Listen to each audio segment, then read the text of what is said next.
The Education Department denies allegations of profiling operations against members of the Alliance of Concerned Teachers. The memo pertains to ACT, but that is not the only memo issued. There are several memos issued in the same vein, no? So hindi po natin sinisingle out definitely ang ACT. We are not singling out any organization for that matter. This is a purely internal memo that was to an internal request for updating of records. The ACT Teachers Party List remains unconvinced of the Education Department's motive, following a controversial memo seeking a list of teachers affiliated with the group. Ito ay palusot lang ng DepEd dahil malinaw naman doon sa inilabas na memo ng Office of the Operations ni Undersecretary Redsi Escobedo na zeroin doon yung ACT. At wala dong nilalagay na ano yung reason nila, bakit na kinukuha nila yung listahan ng mga teachers na kabilang sa ACT na under APDS. Ano ang purpose ng paglalabas ng memoranda na ito? Nais nito maghasik ng takot sa mga guro, sa mga members ng Alliance of Concerned Teachers. Panunupil ito, pagpapatahimik ito, union busting ito. More reactions to the Department of Education's memorandum that asks for a list of educators belonging to relatively progressive organizations. While DepEd was quick to say that it is not a profiling or red tagging mode, one teachers group is threatening to bring the issue before the International Labor Organization. How will this recent conflict end? We discuss in this episode of The Chiefs.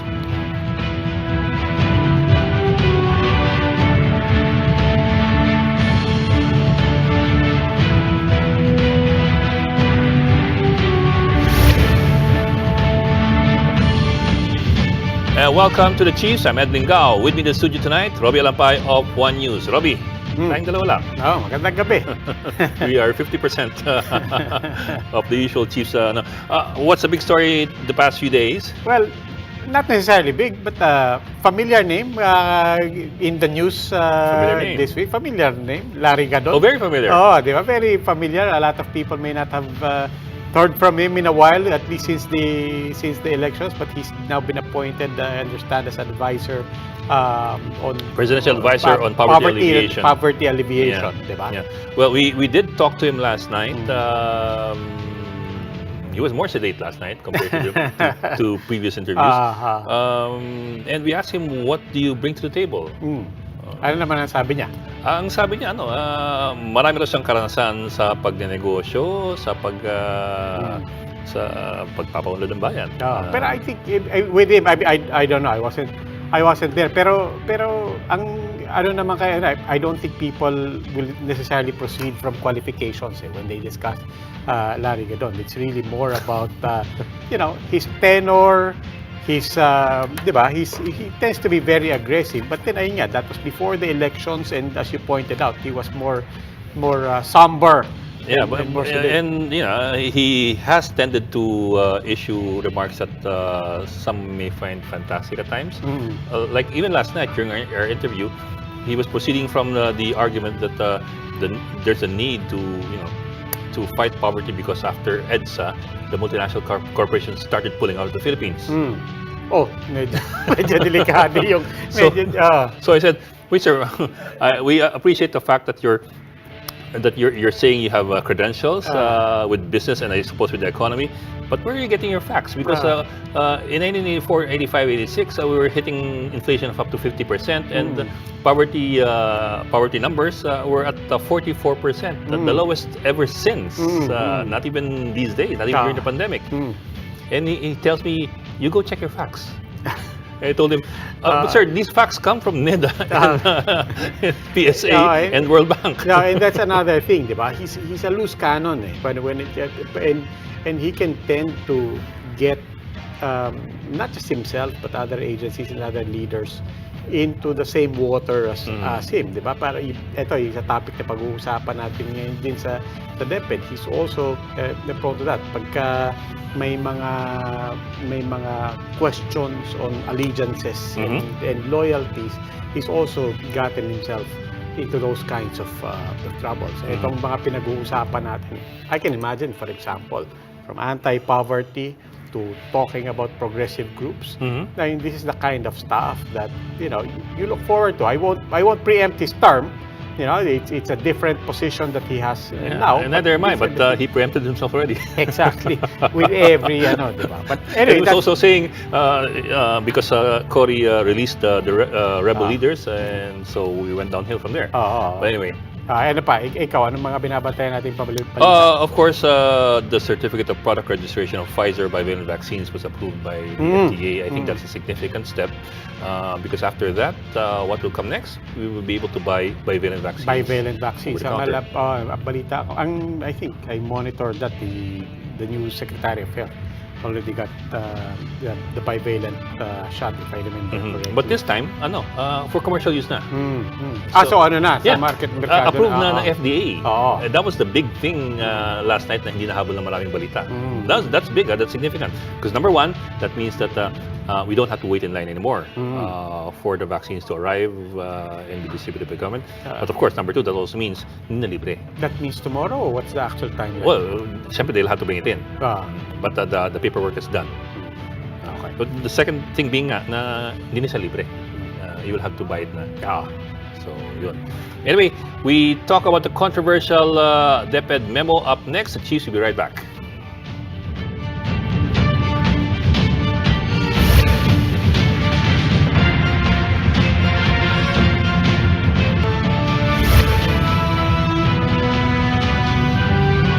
Welcome back. The Chief joining us now via Zoom, DepEd Deputy Spokesperson Francis Bringas. Welcome back to the program, ASEC Bringas. Hello, Evening, sir. Robbie. Good evening, and good evening, Ed. Evening, Thank sir. you so much for having me. Opo, of course. And, we'll give you the opportunity. Siguro, umpisa, it's only logical we start with that as well. Maybe give us the DepEd's official statement or explanation regarding this controversial memo. Ano po ba to?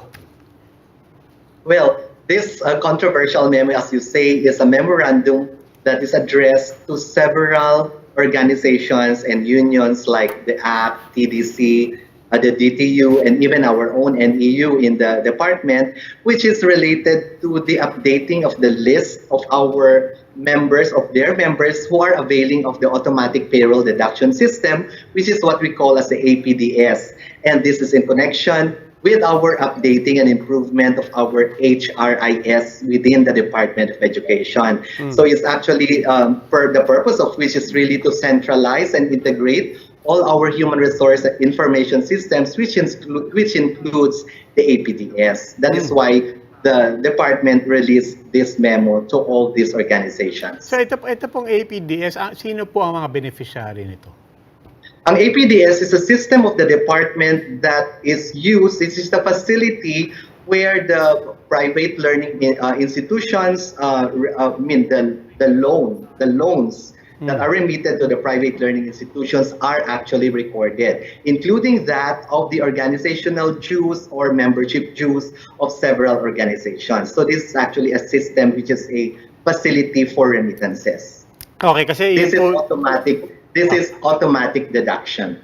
I see. Because kung individuals po yung among the beneficiaries here, siguro yun yung next logical question.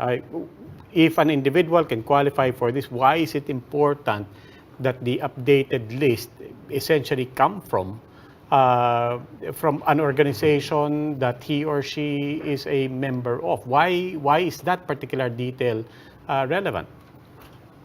Well, it's not really an individual that applies for the APDS, but it is the organization or the company that wishes to make use of the facility. Like, for example, a private lending institution would like to use the facility to collect its loan remittances from the employees that availed of the loan. They have to apply for the APDS of the department, whereby they are given a code which will be used for the payroll deduction or automatic salary deduction for the employee is concerned. Sir, let me back up a bit. I'm trying to figure this out myself because, of course, I don't know how exactly they proceeded with the APDS. Are you saying, in effect, in this case, for example, the Alliance of Concerned Teachers, the Alliance of Concerned Teachers as a group has asked to be the one to collect dues. asked to be the one to collect dues or whatever, or to interface with the DepEd on the collection or the deduction of the salaries? Would that be the Okay. case?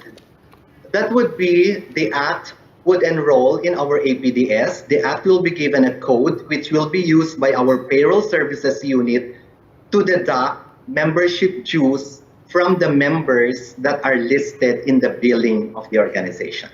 So that is what they could do. That is what a private organization like ACT could do, which is apply with the APDS system so that the deductions for membership to the ACT could be automatic.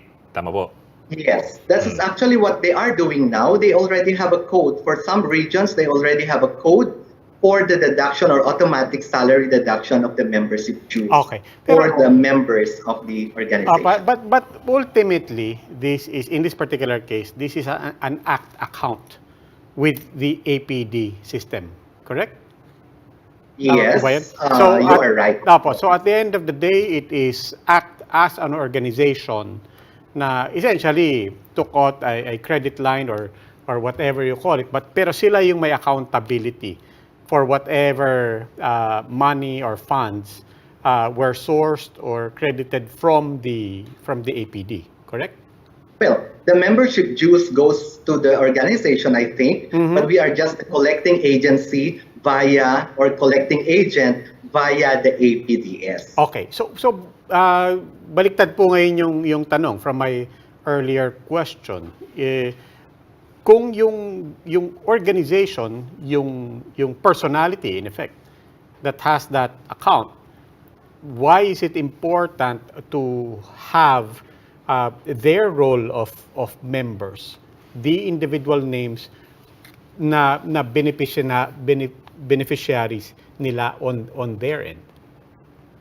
Well, it's actually for the purpose of updating our APDS because as we have been mentioning, there are several members of certain organizations that claim that they have already disaffiliated themselves from the organization, but they continue to be deducted with their membership dues or membership fees. In the same as the private lending institutions, when an employee claims that they have already fully paid their loans, but they still are continuously deducted from their salaries. So there is an issue. That is why there is really a need to update our APDS on that sense.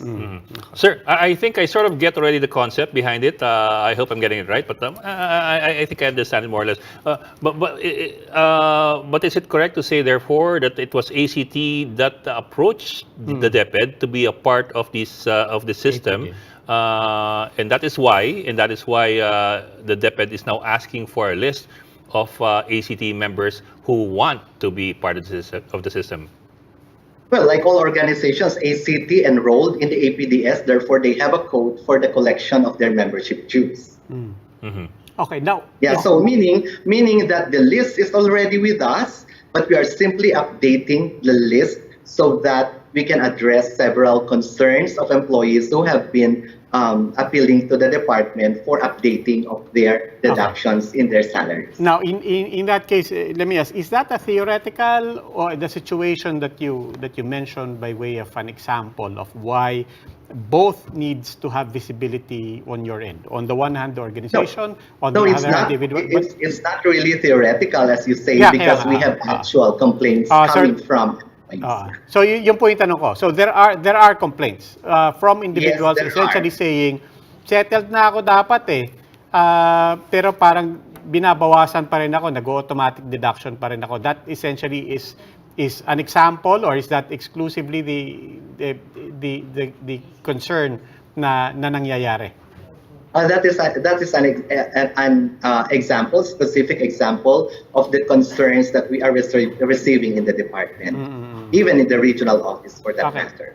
Just very quickly, just to round out our sense of how this is running, what are some other examples of complaints or issues or concerns or even just questions at the level of individuals with regards to the APDS?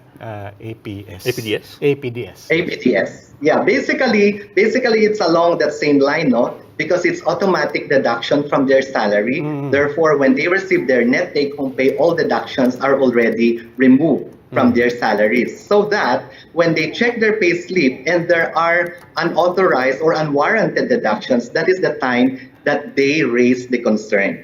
Okay. Now, one last question. Pagka po nag-reflect na may deduction from them, does the system automatically remit to the APDS? Yes, of course.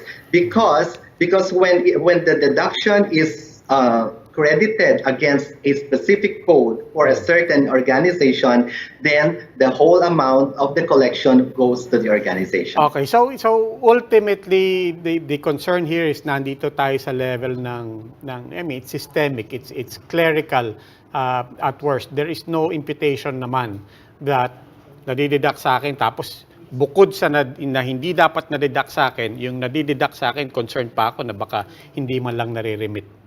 Wala naman sa level. We see to it that they are remitted to the proper agencies, no? So lahat ng mga deducted against a specific code, then they are remitted directly to the companies where this particular code is concerned. Oh, sorry, Bok, one more basic question na lang. How long has this system, has the APDS been in place? Maybe you could give us a big background on the history of it. And siguro yung tanong ko rin is there anything new with this memo? Is there anything new with the questions being raised now? And what this memo is asking organizations or individuals to do? Well, our APDS has been there for quite some time, no? In fact, kung titignan natin the policy guidelines for the APDS is already long overdue for review. Kaya nga, with the advent of the HRIS improvement of the department, sinasalin na natin dyan yung ating improvement ng ating APDS. So yung concern na ito ay bago, this is not really new. As we have said, this is not a new list. And we are not asking for the entire list of members of certain organizations, but we're simply asking for the list of those availing of the APDS. Not really the list of all members, but only those that are enrolled or availing of our APDS. Okay. Asik, I want to ask you a question. Of course, you might probably say that I should ask this off ACT, but I will later when they come online. But let me ask you this first. Kung ganun po kasi, bakit nagrereklamong ACT that they might bring it before the ILO? Again, of course, that would be better addressed to ACT, but let me also ask you that. Any idea why it's being brought up now? Well, I have no idea about the intention of the app to file this with the ILO, but that is their right. We respect that, and when we are asked to answer, then we will submit our answer. Mm-hmm. Well, very very quick soundbite, especially from kanina lang doon sa introduction natin. Somebody was saying, nakikita namin this could potentially go to union busting. This is something that eventually pagka inano yung membership list namin, this might go to something like that. Your response to that? Well, I'm sorry that they see it that way, but that is not the intention of the memo. Clearly, we are not doing this as curtailment of their right to join and participate in unionism and other employee organizations, because that is their constitutional right, and certainly we respect that. Okay, now in the meantime, kanina narinig din natin ang spokesperson ng DepEd saying na yes, there was a memo, but it was not only to the ACT. There were other memos. Tama po ba ang pagkakarinig ko doon? Yes, that is right. We issued the same memorandum to other organizations, both teaching and non-teaching. We issued the same memo to the Teachers Dignity Coalition, to the National Employees Union, our PPSTA as well. We're given the same memorandum. Well, Asik, of course, yung hugot ng grupong ito in particular dun sa memo is alam naman natin yung konteksto yung bangayan ng nakaraang mga linggo between of course the secretary and these groups. I suppose dun ang kanilang pinanggagalingan eh. I suppose some sort of an assurance from the DepEd would help in settling the matter.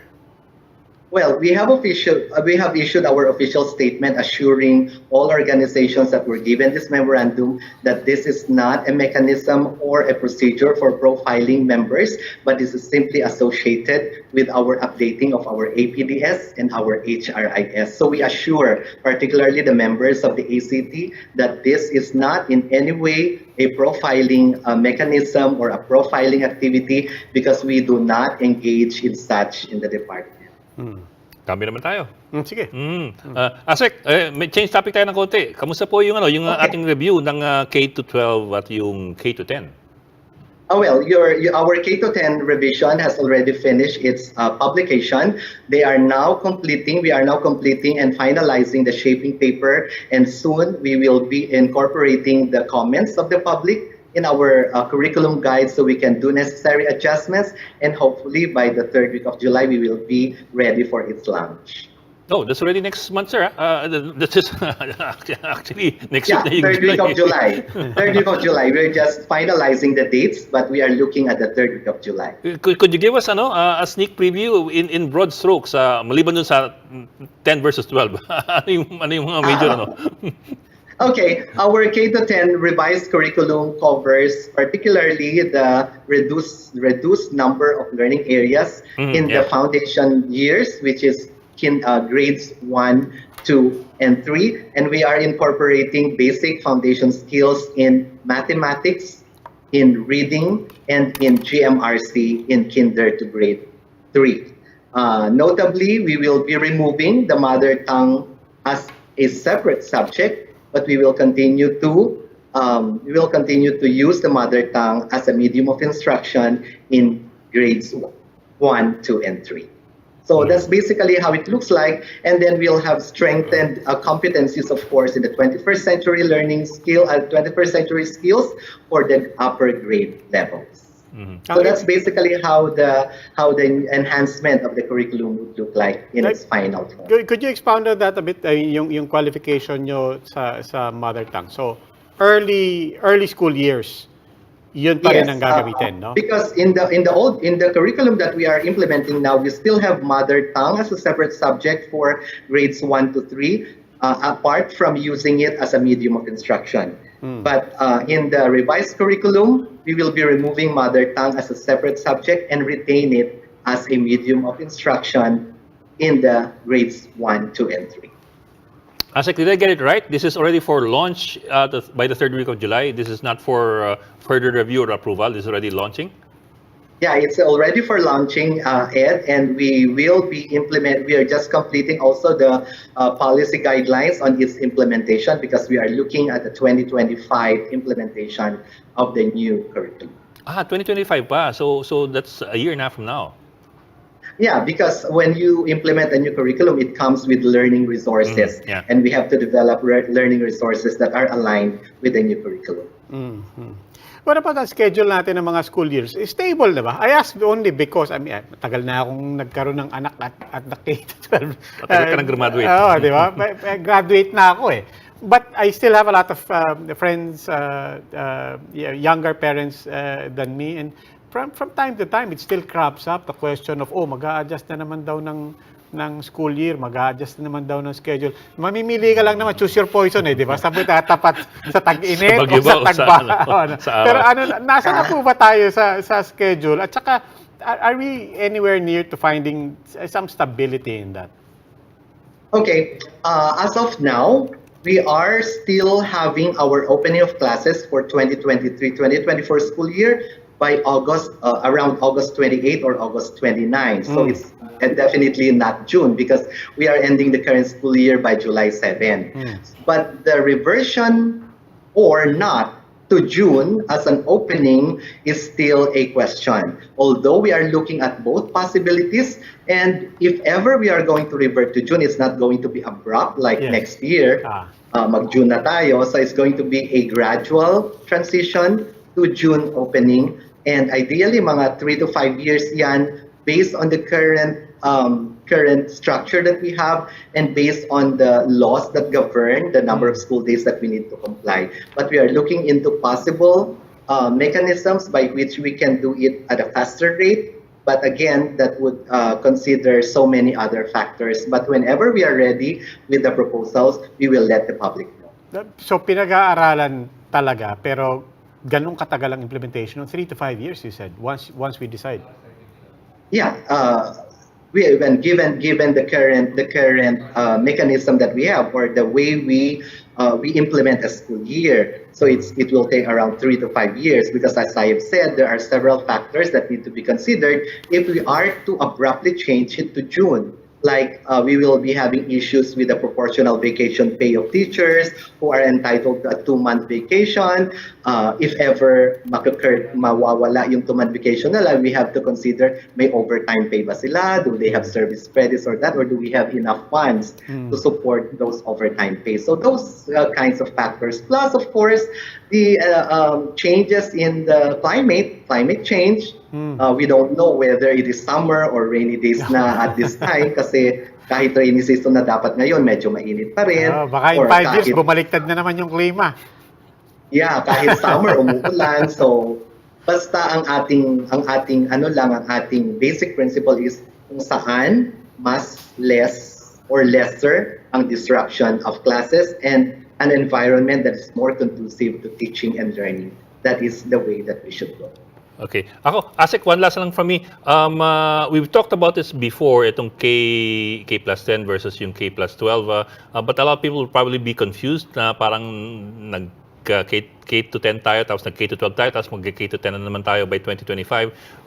Tell us about the numbers again, yung coming from 12 to 10. Okay.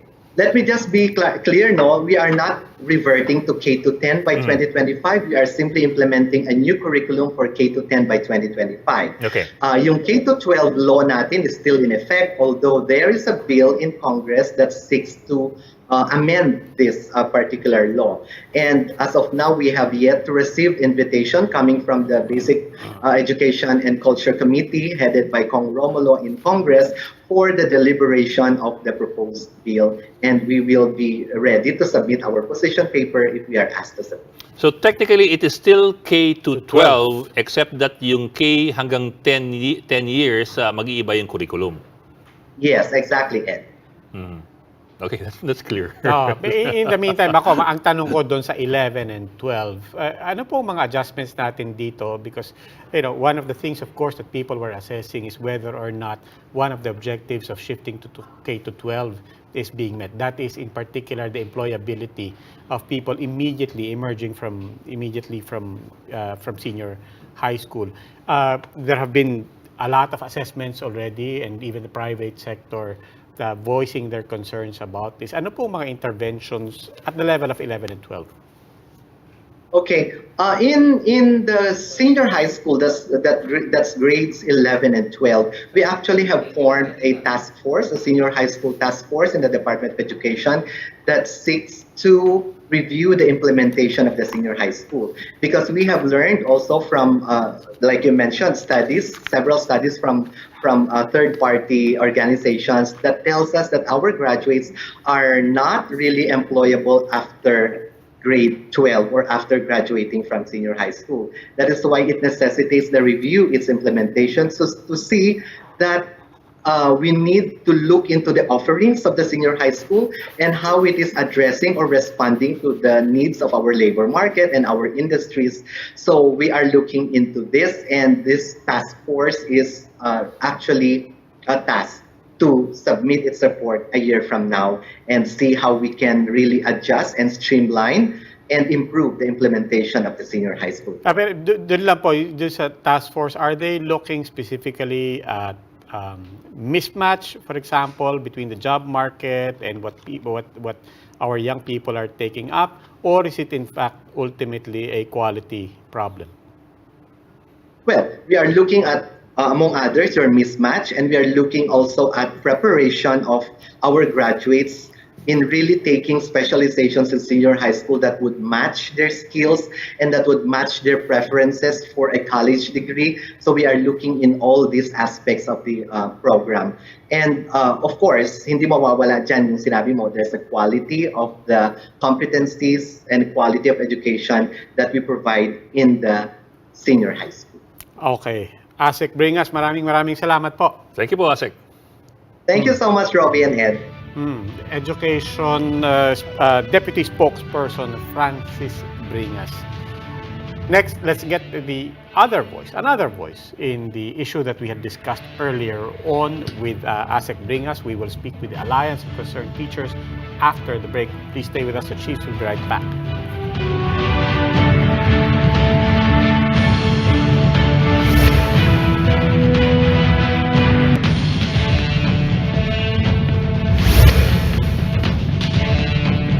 Now joining us, Alliance of Concerned Teachers Chairman Vladimir Ketua. Welcome back to the Chiefs, Mr. Ketua. Yuni, sir. Magandang hapon sa inyo, mga magigiting pong mga kalalakihan sa the Chiefs. Ayun lang. Sir, kanina kausap siguro naman na nasabayan nyo kami, kausap namin kanina si Asek Bringas, Deputy Spokesperson ng Department of Education. Tukol po doon sa memo nga, na humihingi ng updated, it's not an updated list, sabi nila una-una, it's not an updated list of all the members of ACT.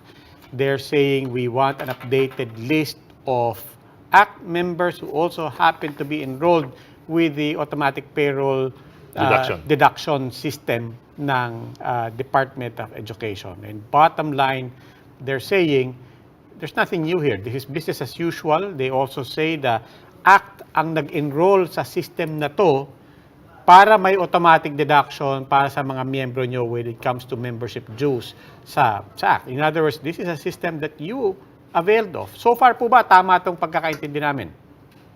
Well, mukhang may kulang dun sa pagpapaliwanag ni Yusek Bringas, na lagi ko naman siyang nakakasama sa mga ilang mga pandinig sa Kongreso, lalo na may kaunaman sa teacher. Sa katotohanan ay updated naman na po.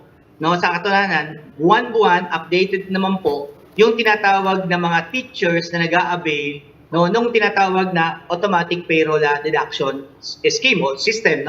Kung saan po ng Alliance of Concerned Teachers yan at yung particular lang po na sa membership dues, buwan-buwan po ay ipinapasa naman namin po yan.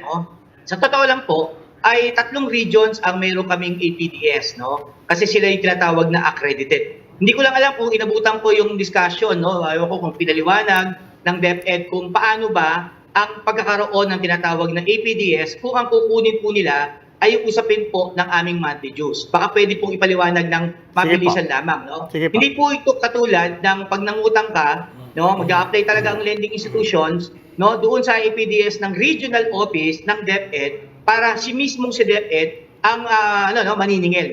Sa sa katangian po ng mga union, ang sinisingil po namin ay mga membership dues. Pero hindi po siya automatic, Kailangan po dumaan kami sa proseso. Una, kailangan maging registered union po, Sa 16 sa 16 regions po dito, 5 po dito accredited, pero 3 lang po ang nasa APDS.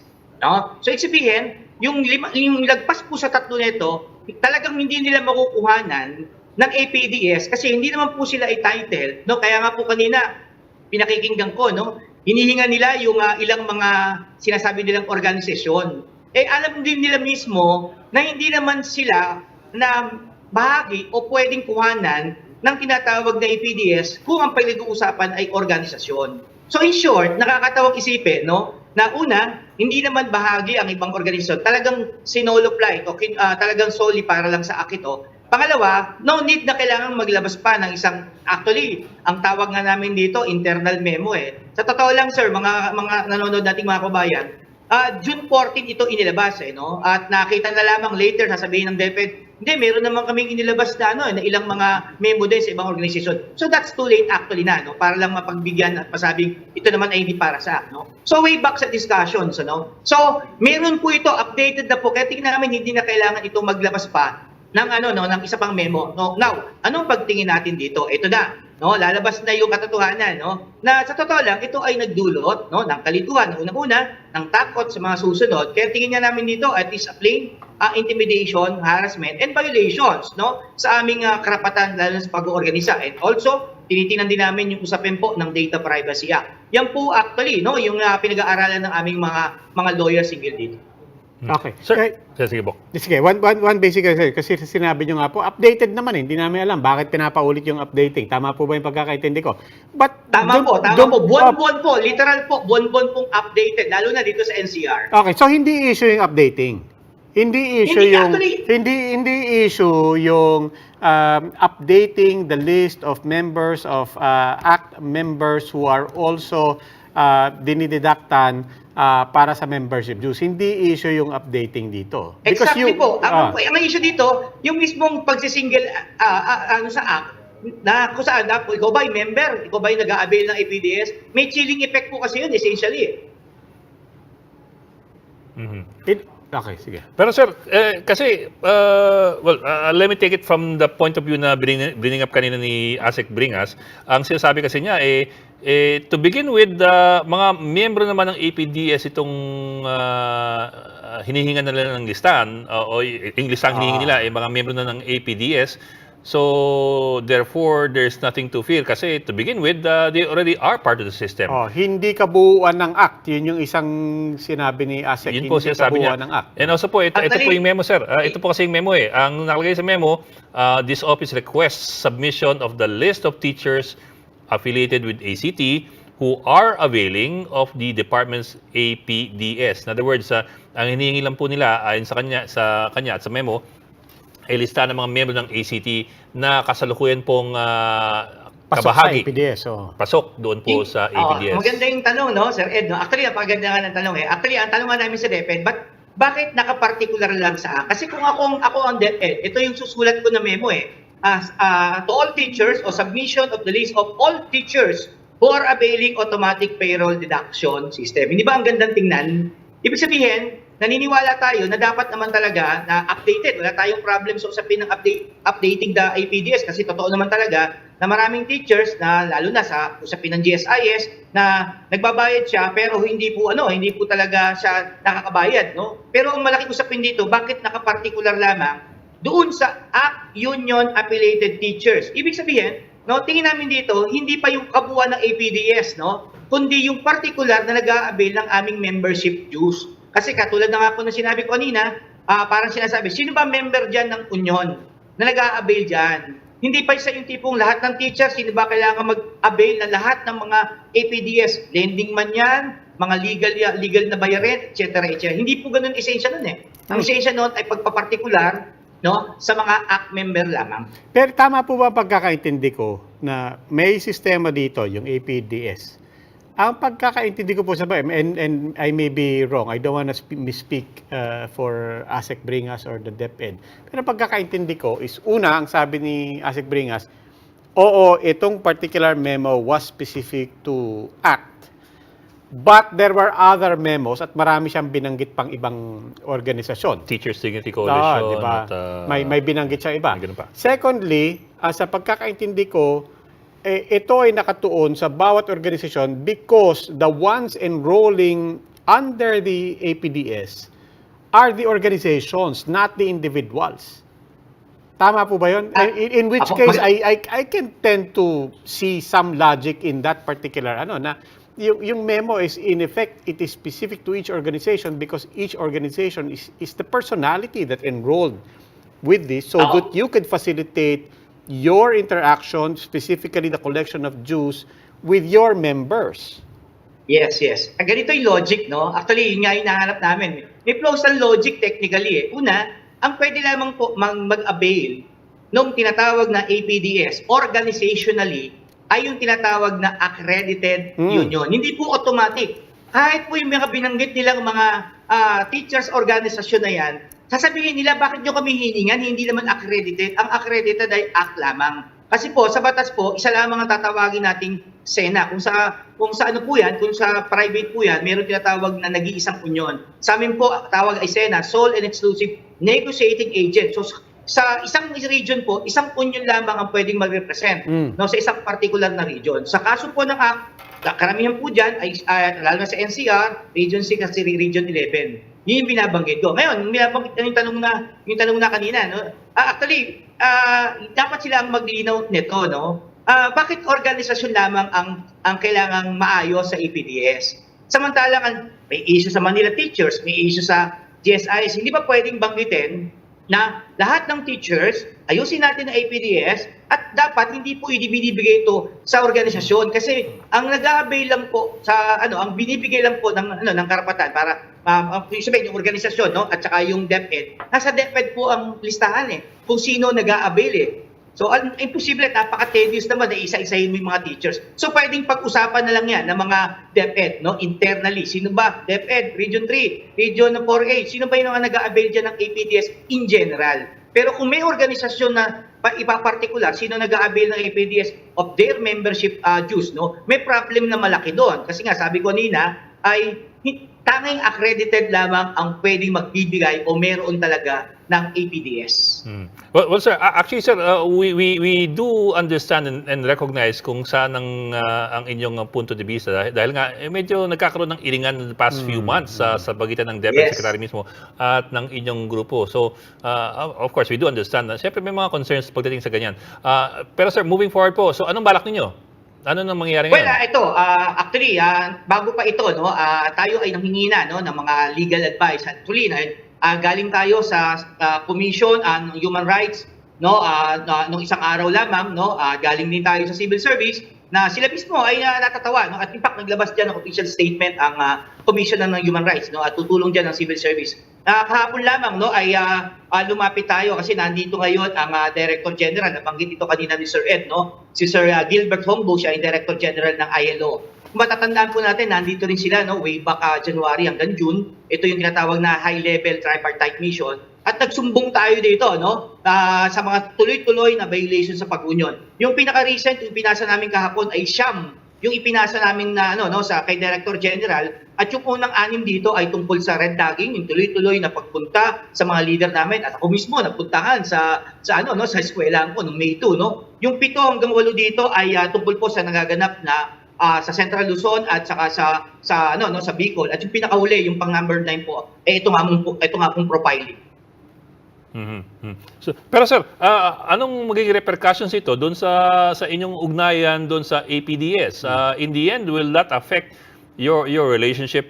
Well, of course, may affecting relationship niyo with DepEd. Pero yung inyong participation sa APDS system at yung mga deductions and all that moving forward, what happens then? Sa ngayon, wala pa namang negatibo at hindi naman kami, tingin naman namin na hindi naman siguro gaganti sa lakay yung DepEd, no, na tanggalin kami sa APDS kasi ito naman ay bahagi ng aming laban, no, at ito naman ay bahagi ng aming panalo na sinasaad mismo ng PSLMC at ng pag-union, no. Yun naman yung kagandahan dito, kami ay guaranteed by the law. Kaya nga tingin namin ay kailangan talagang mag-usap, no, ang Department of Education hinggil dito, no. Ang problema kasi, Sir Ed, no, at mga kababayan, may mga sulat kami, no, hinggil sa ilang mga issues, no. Sana ay hindi ang DepEd ay hindi yung tit for tat sa media sa mga usapin. Halimbawa, yung usapin na karaan lamang, yung usapin ng rice allowance, no. Matatandaan, no, tama yung binanggit mo, Sir Ed, tumindi yung labanan namin nung simula nung transport strike, nung nagsasabi kami na ito dapat na teachers na kulang, ito infra, na tinawag kami na front ng CPP, NPA. Sa kabilang banda po, ano yung implication naman sa mga miyembro nyo na pasok dito sa APDS? Kasi yung isang binanggit ni Asik Bringas, actually hindi lang isa, sabi niya, this is actually central to their argument na the reason we need to do this and to update this is we have been receiving complaints na in this particular list, sabi nila, nag-automatic salary deduction para sa membership dues. Wala na kami doon.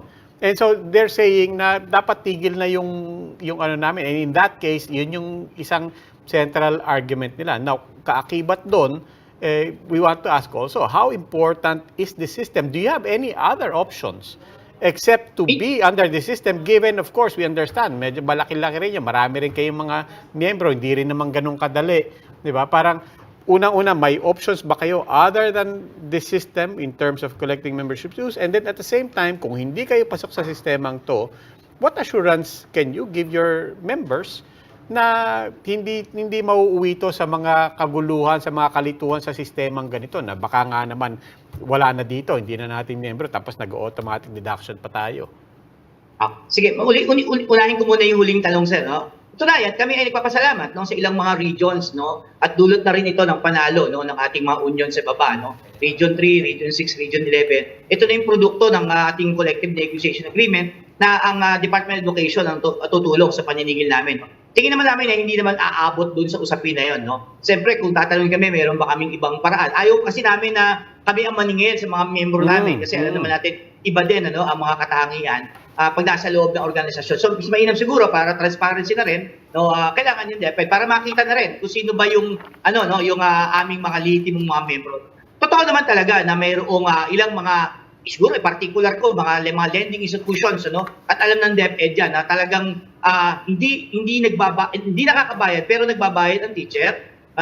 Siguro nabanggit ko na siguro sa ilang mga interview ito, no? Tama naman yan pero ang usapin kasi dito, yun yung binabanggit ko po kanina Dapat ang title nung nilabas na memo ay sa mga kung sa update lamang pumapasok ang lohika ng memo ay dapat panglahatan na, hindi na usapin lamang ng isang organisasyon. Dapat naman talagang linisin, tingnan, no, para makita sino ba yung mga lending institution dito na hindi naman dapat maningil ay naniningil pa. Kung ganyan ang logic, wala namang problem Pero sabi nga natin, mukhang hindi gano'n kundi mas nagpa-particular lamang sa APDS kung organizational monthly dues. Ito, tinanong ko rin po kay Asek Bringas and we'd like to have your version of it. May bago po ba dito? Because on the one hand, sinasabi nila, both of you, in fact, are acknowledging, nandiyan naman talaga yung sistema, this is really how it works, ito rin naman talaga yung silbi sa amin, and so on. Nag-a-update naman talaga kami. So, pero ano pong bago dito? And in fact, punteriyahin na natin the specific memo, the memo that is specific to your organizations or memo specific to organizations. Panibagong kalakaran po ba yan or is this how it's been done before? Actually, ang bago dito, sir, mismo ay pagpapalabas ang memo. Pero essentially, nag-update naman kami. Tama naman yung sinabi ni Yusek Ringas. Kami mismo nag-update mismo. At yung DepEd mismo, alam nila mismo kung sino yung kinakaltasan nila sa kanilang system. No? Pero sabi ko nga, labas doon sa APDS, yung mismong effect mismo ng pagpapalabas. No? Kasi alam naman natin, no? Hindi naman siguro lingid sa kaalaman. No?